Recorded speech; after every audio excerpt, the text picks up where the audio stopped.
संगठन निर्माण में निकले हैं और आज उसी कड़ी में हम लोग इधर उन्नाव आए हैं। क्योंकि उत्तर प्रदेश को जंगल राज में बदल दिया है योगी जी ने और वो कानून व्यवस्था संभाल नहीं पा रहे हैं। लोगों में भय का वातावरण है और वो हिंदू मुस्लिम की मंदिर मस्जिद की राजनीति करते हैं, कोई काम की राजनीति नहीं करते हैं। आज उत्तर प्रदेश के सरकारी स्कूलों की स्थिति ऐसी है कि यहाँ से कोई बच्चा पढ़ के कामयाब नहीं हो सकता। अस्पतालों में अच्छा इलाज नहीं है, स्थिति बिगड़ती है तो यहाँ के डॉक्टर्स कहते हैं दिल्ली के किसी बड़े अस्पताल में ले जाओ। तो ऐसे हालात में मैं समझता हूँ कि जिस तरह के वायदे करके योगी जी की सरकार बनी थी, आज देखें तो उन्होंने अपना एक भी वायदा पूरा नहीं किया है। आए दिन रेप की घटनाएं होती हैं, हत्याओं की घटनाएं होती हैं। ना यहाँ महिला सुरक्षित है, ना दलित सुरक्षित है, ना पिछड़ा वर्ग सुरक्षित है, ना यहाँ ब्राह्मण सुरक्षित है। और तो और इस तरह की वीडियोस देखने में आ रही है कि थाने के अंदर पुलिस वालों को भी पीटा जा रहा है। तो आखिर सरकार को लोग चुनते क्यों हैं? मतलब इन्होंने पूरे देश में गुजरात के मॉडल को लागू किया है और गुजरात के मॉडल का मतलब है जहाँ विपक्ष को बोलने की आज़ादी ना हो। जो भी कोई सरकार की गलत नीतियों का विरोध करता है उसको रासुका बना के लगा के ये लोग जेल में डाल देते हैं, ईडी का छापा लगवा देते हैं। आप देख रहे होंगे अभी 2 फिल्मी कलाकारों के खिलाफ किस तरह इन्होंने इनकम टैक्स रेट डलवाई है। अरे भाई, मैं पूछना चाहता हूँ कि आखिर आप ये बदले की राजनीति क्यों कर रहे हैं? आप लोग ईमानदारी से काम कीजिए। आपको लोगों ने वोट दे के चुना है तो कम से कम वफादारी देश के प्रति कीजिए। आज तो पूरा आपकी वफादारी केवल बड़े बड़े पूंजीपतियों के प्रति है, देश के लोगों के प्रति आपकी वफादारी नहीं है। किसी से संबंधित जो 3 काले कानून आप लेकर आए, जब संविधान के अंदर व्यवस्था है कि कोई भी कानून जब बनाया जाता है तो पहले कच्चा ड्राफ्ट पब्लिक डोमेन में लाया जाता है, पब्लिक की प्रतिक्रिया ली जाती है और उसको उनके सुझावों को इनकॉर्पोरेट करके फिर संसद के अंदर चर्चा के लिए रखा जाता है।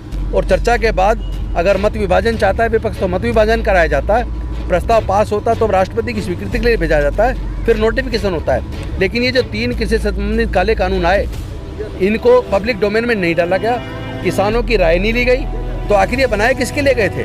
जब तक ये इनका कच्चा मसौदा भी तैयार नहीं था तब तक मोदी जी के मित्रों ने बड़े बड़े भंडारण केंद्र बना लिए थे।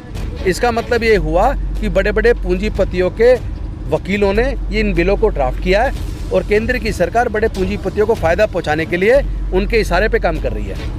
तो मैं समझता हूँ आज देश को बचाने का समय है और उत्तर प्रदेश की जो स्थिति योगी जी ने कर दी है, पूरे उत्तर प्रदेश के अंदर भय का वातावरण है, विकास देखने को नहीं मिलता।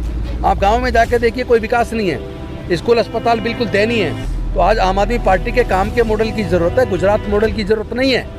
और ये जो काम का मॉडल दिल्ली से शुरू हुआ, आप देखिए दिल्ली के अंदर, दिल्ली सरकार देश की पहली सरकार नहीं बल्कि पूरी दुनिया की पहली सरकार है जिसने अपने टोटल बजट का 26% एजुकेशन पे खर्च करके सरकारी स्कूलों को इतना बेहतरीन बना दिया कि प्राइवेट स्कूलों से बच्चे नाम कटा के सरकारी स्कूल में आ रहे हैं। सरकारी स्कूलों का रिजल्ट 98% है, प्राइवेट स्कूल बहुत पीछे छूट गए।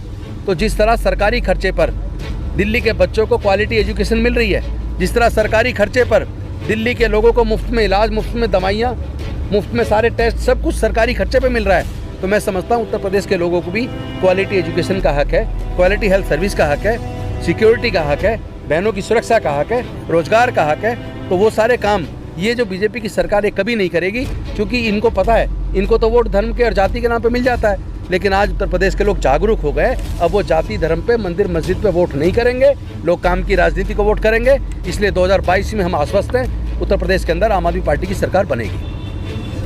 किस तरह यूपी में महिलाओं की जो घटना करने वाले लोग हैं उनको, उनके खिलाफ जिस तरह की सख्त कार्रवाई होनी चाहिए उस तरह की सख्त कार्रवाई होती नहीं है। आपको हाथरस वाला केस याद होगा, जिस बच्ची के साथ सामूहिक बलात्कार किया गया और उसको इतनी गंभीर चोट पहुंचाई गई कि उसकी जान चली गई। आपको याद होगा additional director general of police ने उस वक्त ये बयान दिया था कि बलात्कार तो हुआ ही नहीं है, जबकि फिर सीबीआई ने जांच करने के बाद जब चार्जशीट दाखिल की तो उन्होंने सामूहिक बलात्कार की पुष्टि की है। तो जब additional director general of police मतलब पीड़ित का पक्ष लेने की बजाय और वो जो गुंडे जिन्होंने इस तरह की घटना की है उनके फेवर में खड़ा हो जाए, तो फिर देश की स्थिति क्या होगी? महिलाएं सुरक्षित कैसे हो सकती हैं? वह पिछड़े दलित वर्ग के लोग कैसे सुरक्षित हो सकते हैं?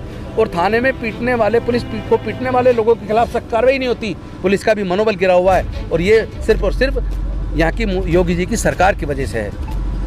इसलिए समय आ गया है उत्तर प्रदेश की सरकार को बाहर का रास्ता दिखाने का और काम की राजनीति को आगे बढ़ाने का। सर, आगामी चुनाव को कैसे देखते हैं? मैं समझता हूँ जिला पंचायत चुनाव एक अवसर है, इसके माध्यम से हम उत्तर प्रदेश के गांव-गांव में हमारे कार्यकर्ता जा रहे हैं, संगठन का निर्माण चल रहा है, बूथ इंचार्ज गठन हो रहे हैं और इस चुनाव के माध्यम से, इसी चुनाव में हम बहुत अच्छा परफॉर्म करेंगे और 2022 में सरकार बनाने की बुनियाद इसी चुनाव में हम रख देंगे। सर उत्तर प्रदेश में क्या दिल्ली मॉडल रहने वाला है? निश्चित तौर पर रहेगा। यहाँ के लोगों को भी सस्ती बिजली चाहिए, एक सीमा तक मुफ्त बिजली चाहिए, यहाँ के लोगों को भी क्वालिटी एजुकेशन चाहिए, क्वालिटी हेल्थ सर्विस चाहिए, रोजगार चाहिए, डेवलपमेंट चाहिए। तो जो दिल्ली का काम का मॉडल है उसकी ज़रूरत उत्तर प्रदेश के लोगों को भी। इन्हीं मुद्दों पर विधानसभा चुनाव होगा? निश्चित तौर पर इन्हीं मुद्दों पर चुनाव हम लड़ेंगे। हम अब लोगों को इतना मेंटली प्रिपेयर कर देंगे, जो लोग सोच रहे हैं वो जाति धर्म की राजनीति करके फिर से जीत जाएंगे, इस बार ऐसा होने वाला नहीं है।